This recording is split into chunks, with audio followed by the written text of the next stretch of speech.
Happy Friday, Flagler County. My name is Greg Blose, President and CEO of the Palm Coast-Flagler Regional Chamber, and I'm here today with our November President's Report to share with you some of the things we're working on here at the Palm Coast-Flagler Regional Chamber. So let's go ahead and get started. Very interesting information coming out.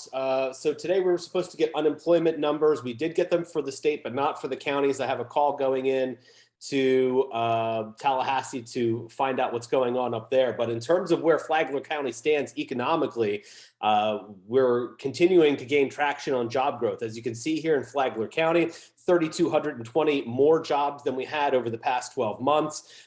In September, we created 304 jobs, which means Flagler County finally recovered from the jobs lost during the COVID-19 pandemic. The 4.4% unemployment rate is the best that we've had since the pandemic began as well. Looking ahead, I wanted to share with everyone that there was a major victory for both residents and businesses in Flagler County earlier this week. The Palm Coast-Flagler Regional Chamber, along with Charter Communication and Flagler County government, had been working together for several months to try to create a westward expansion of broadband so that we can increase internet connectivity in the rural parts of our county. So as you can see here, we were testifying on Monday before the Board of County Commissioners. These yellow dots on the map here that you see on the left side of your screen, those are the new connections that are going to be made by Charter. So the county is putting in $1 million from the American Rescue Plan Act funds that they received, but Charter Communication over the course of this three-phase program will be putting forth over $4 million in order to make this internet expansion happen to connect residents in Western Flagler County. So this is a big deal, because when you think about the impacts of the pandemic, we're talking about people that need to have doctor's appointments over the internet. Some kids go to school over the internet. So this is a very big deal. And this is just the first phase of what's coming up. So very proud to work with our partners at Charter Communications and working with Flagler County government, Heidi Petito, Jorge Salinas, Joe Mullins. They've been great and really appreciate their partnership on this.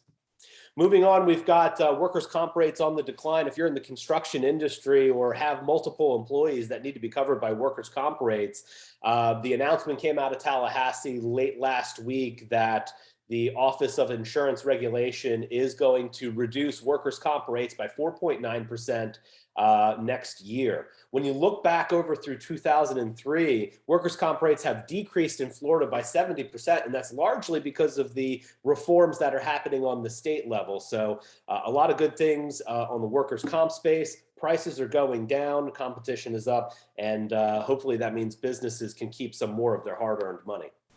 I want to talk to you while we're in the Tallahassee mode that Governor Ron DeSantis yesterday signed the Freedom Agenda bills. As you can see on the right side of the screen, basically this prevents the federal government from mandating employers in Florida from having to follow the COVID vaccine mandates. And so 4 different bills were signed by the governor yesterday. Both Senator Hudson and Speaker-designate Renner voted or supported these bills. Senator Renner, or excuse me, Speaker-designate Renner missed, I believe, did not vote on HB 5B, but nonetheless, he did support the other 3 bills. So if you're somebody in Florida that has been concerned about the mandate of vaccinations coming down from the feds, which they would implement through OSHA, then this is great news for you. If you're someone that's concerned about spreading of COVID and you think everyone should be vaxxed and there should be a mandate, then obviously this is not something that you support, but nonetheless, it's law now in Florida based on a special session that the legislature held last week.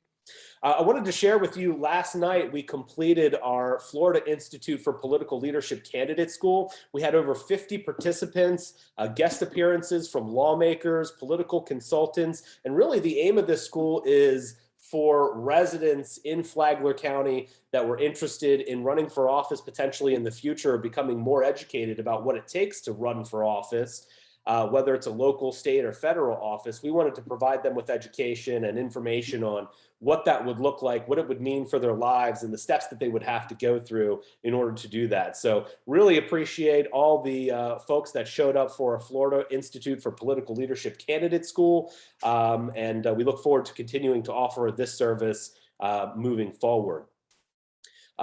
In case you missed it, many people don't know, since I'm kind of new to this community, I'm a big fan of continuing education. And last week I was at the University of Georgia in Athens for the U.S. Chamber's Institute for Organizational Management.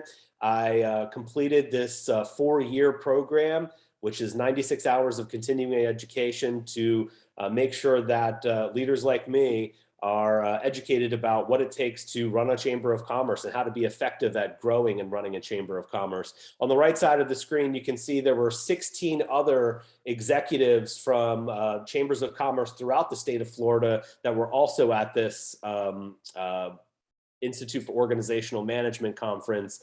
Overall, I believe there were 200 or 300 total attendees from throughout the Southeast region. So I'm glad that this is finally over. I actually have it right here. So done and done. I get some more letters behind my name. But really, I wanted to focus now on this business continuity planning seminar we had. I really wished more people would have come out to it, but for those that attended, you have a tremendous leg up on the competition in terms of what's going to happen for your business if there's a hurricane, if there's a wildfire like there were back in 1998, if there's some sort of crazy situation that results in businesses closing, and before we would say, well, that just sounds nuts, but we just lived through the pandemic. So nonetheless, I really wanted to support helping businesses become prepared, because we're a coastal county in Florida, for the worst case scenario. And like we said in this seminar, hopefully you never have to use any of the information that was presented at this seminar. And it was an all-day long seminar, so it took a lot of effort to sit there and really get an understanding for what you as a business leader or a government leader or a community leader need to be thinking about and preparing for in the event of an emergency that affects the entire community. So big shout out, big thanks to Flagler County Department of Emergency Management. They were critical in putting this together. Dolores Key with Flagler County Economic Development. This was a fantastic class, and I wish 80 people were in that room, but I understand giving up a full day to spend on your business is not in the cards for a lot of folks because of the labor force situation. But fantastic event, and again, that was totally free. Wanted to share an update on our Junior Chamber of Commerce. For those of you that don't know, the Chamber has started a Junior Chamber of Commerce. We've got about 50 total high school kids, both in Matanzas and in FPC, that are working together. And these students are very interested in preparing for the next phase of their life. And so for me as a chamber leader, when the students came to me and asked for help, I said, yeah, we're all in. The students have been doing an exceptional amount of work themselves, but recently they hosted a Zoom webinar with Palm Coast Mayor David Alfin. We're working on creating a club in the Daytona State College for the Junior Chamber of Commerce. And also we've gotten about $6,500 in commitments to help fund future operations for the Junior Chamber, so that, right now it's a lot of us doing, things specifically for the kids, and that'll continue. But the idea was, hey, if we can raise some money, we could do some really cool things for these kids, especially next year and moving forward as the Junior Chamber continues to grow. So really want to thank Brian Sudrain, who's our student leader he's a senior at Florida Palm Coast, or Flagler Palm Coast High School. And so Brian's out there working hard along with the rest of the executive committee at the Junior Chamber, really preparing for the next phase of their lives. And I'm happy to support them and thrilled that they're making the efforts. I want to make sure that at least the chamber matches the effort that they're putting in. And it's just been a really great program, and I look forward to sharing more with you in the future. Getting toward the end here, I wanted to share with you that the chamber members and the Chamber of Commerce have donated to help put lighting in Veterans Park. We've raised approximately $8,000. Update from this slide, but Starry Nights is coming up soon. I know we're all focused on Thanksgiving next week, but December 4th, all the way through the end of January, Flagler Beach is going to be lit up, and we really encourage you to come out, see some of the lights, visit some of the businesses on the beach side, and really, become involved in the holiday spirit. There's a lot of division going on, not only nationally, but locally. And so sometimes the holidays have a way of bringing people together, and it'd be nice to focus on something non-political. So make sure you get out there to Flagler Beach beginning December 3rd. I think there might be December 3rd or 4th, there's going to be a lighting ceremony. So really excited about that, and happy to work with the business leaders over in Flagler Beach, but also directly with the city of Flagler Beach and William Whitson. They've been great to deal with.